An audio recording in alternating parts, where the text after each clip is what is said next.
Hey everyone! The time has come to learn how to build a dart frog vivarium.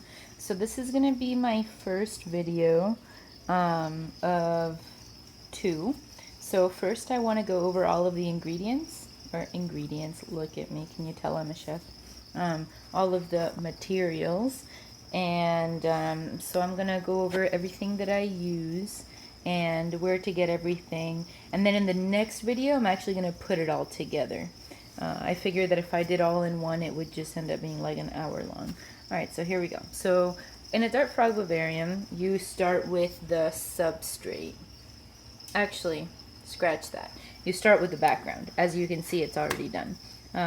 This has been in place for several months, so I can't exactly make a video on how to do that, but the next time I do that, next time I do this style background, I'm gonna start from scratch and do a new video. But anyways, there's different kinds of backgrounds that you can choose. You can see that one has a just plain coconut fiber. What I do is I put silicone on the entire back and then coconut fiber. It just gives it a nice solid color. It looks very jungle-like. Here, I can kind of see it. So there's nothing really to it. It's just black silicone coconut fiber. It's actually my favorite. When I have cork, I do this kind of mosaic style, but I only use it for my bigger frogs because I'm really not a fan of the smaller frogs being able to fit in the nooks and crannies. But in the next video, I'll show how to finish it off because this is just the beginning. This is literally just the cork silicone to the back. So you always want to start with the background. You pretty much pick what you want to do. You can actually have no background at all if you don't want. I only put a background in my dart frog vivariums because it doesn't work very well for the day geckos. They always like to hide in, behind, around. It's just not a good idea. But dart frogs, they definitely enjoy it. Okay, so once we have the background ready, then we start from the bottom up. Now this already has some water in it because I've already got it hooked up to this misting system, and I've been using it to house plants and to keep them alive because there's light and water. So there's already water in my false bottom. Now my false bottom is pretty dirty. Look at all these plants. The false bottom starts out with these PVC ends. Now this is like one style of false bottom. This is just a kind of lightweight false bottom, low cost. Each of these pieces was maybe like $1 or 80 cents or something. You pretty much silicone them to the bottom and then get this light diffuser, and they sell it at like Home Depot. All of this, both of these things at Home Depot. A large sheet for, I don't know, $10, and you just cut it to size. And I actually use one sheet for several enclosures, so that's very helpful. Now this is one method of false bottom. I can show you kind of another. You can also use expanded clay pellets, which is essentially this.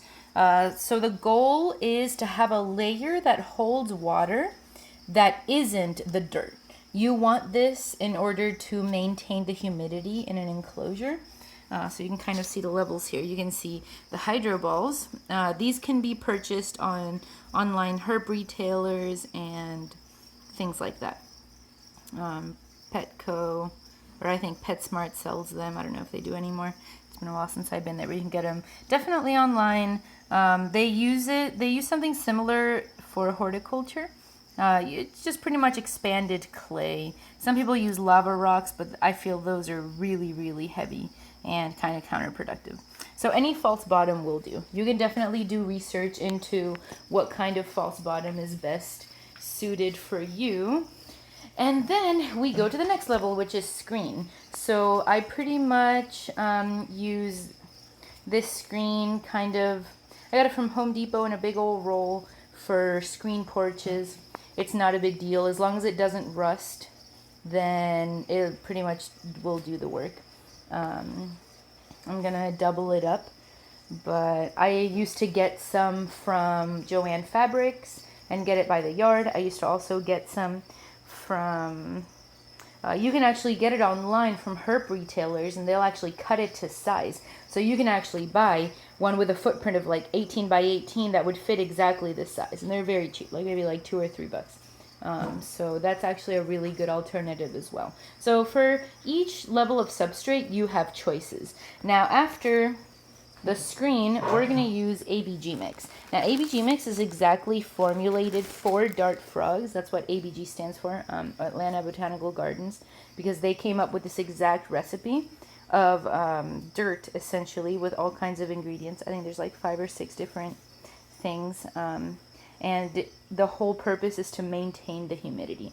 So pretty much the purpose of every layer of substrate that we use for dart frog vivariums is specifically to maintain the humidity.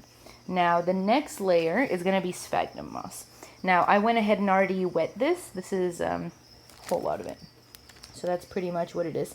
Sphagnum moss. You can get it from Home Depot in the horticulture section because they use it for orchids and stuff.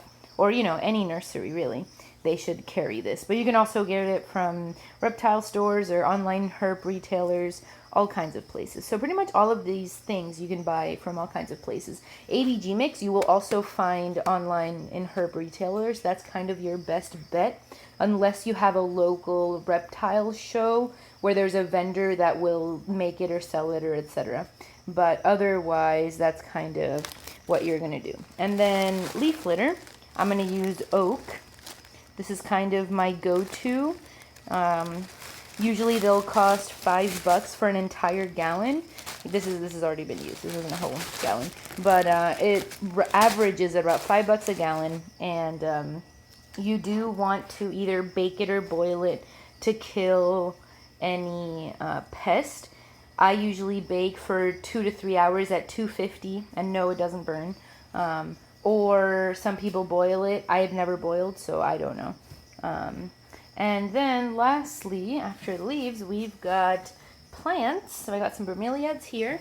Those are all clippings from my enclosures because I have a ton. So I'll just go through and I'll just clip out some plants so that I can reuse them. Now, because there's pests in my various enclosures, I do, like, you know, little snails or slugs or whatever, spiders, I did go ahead and I rinsed all of my, all of those clippings. And the last material is going to be wood. Now, I already went through and cut everything, and I cut the screen. I just made sure to prep everything so that when I start the next video of actually building, we can get right to it. So these are the pieces that I picked already. The wood is essentially the skeleton of your enclosure. That's kind of how I always compare it. Now, if you feel like your enclosure is flat or it needs dimension or it doesn't have enough, you're probably missing some wood. So what I like to do is fit as much wood as possible. If there's any enclosure that you ever see that you're like, wow, that looks awesome, you look for the wood. I guarantee you that there's going to be wood in there. Like, look at this piece. It's not exactly the center piece, except that it is. And you can see that whole piece there, and it comes up, and all of the plants kind of grow around it. But this enclosure would be empty. Even with all these plants, it would be empty without that nice center piece of wood. Yes, hi. So funny. And that pretty much applies to any of them. Let's see. So these are the same. Oops. These are the same. I put a large piece of wood in the middle. You can't even see it, but I zip tie bromeliads all up and down, so it fills all of that airspace. If I didn't have that wood, then none of that would be possible. This too, actually, right here, we've got a big old piece of wood that goes all the way from back there down and around. And this is grapevine, which is supposed to like rot or whatever, but it's actually been in here for like 3 years, and it's awesome. Right now, everything's a little overgrown. I need to trim it. But this would be flat if it wasn't for the wood giving it character. So the single most important part, I think, of creating vivariums is having wood. You can use wood that you collect from the outside, but you have to treat it. You have to make sure that it's treated. Look at this one. This is one that I just added this little piece of wood, and it completely changed this whole thing around. Now they hide over it or below it. The wood really creates like a whole level of dimension that is absolutely unparalleled by anything else. Look at this. All of that. Let's see, I'll open it. All of this is all just that one piece of wood, which you see they're like all on top of, under. It creates shelter, it creates space for them to go above. Really, the wood is like super crucial, super crucial. So I always put that before any plants. That's my skeleton. All right, so I pretty much covered all of the ingredients for the dart frog vivarium. Let me go over them real quick one more time. We have the false bottom, which I already have in place, the screen, the ABG mix, the sphagnum moss, the leaf litter, the wood, and plants. Now I'm going to put all of this in exactly that order.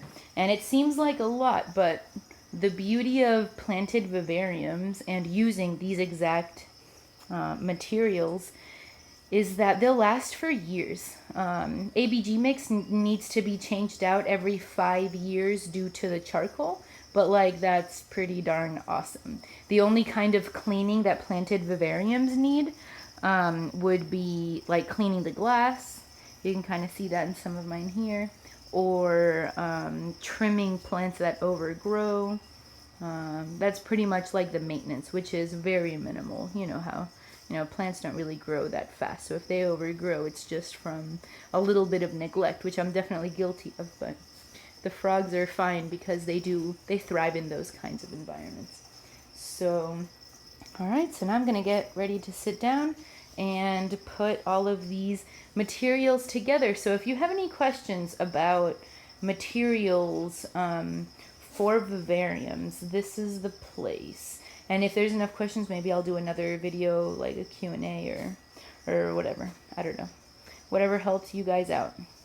So, all right, here we go. Happy frogging. Part 1 over.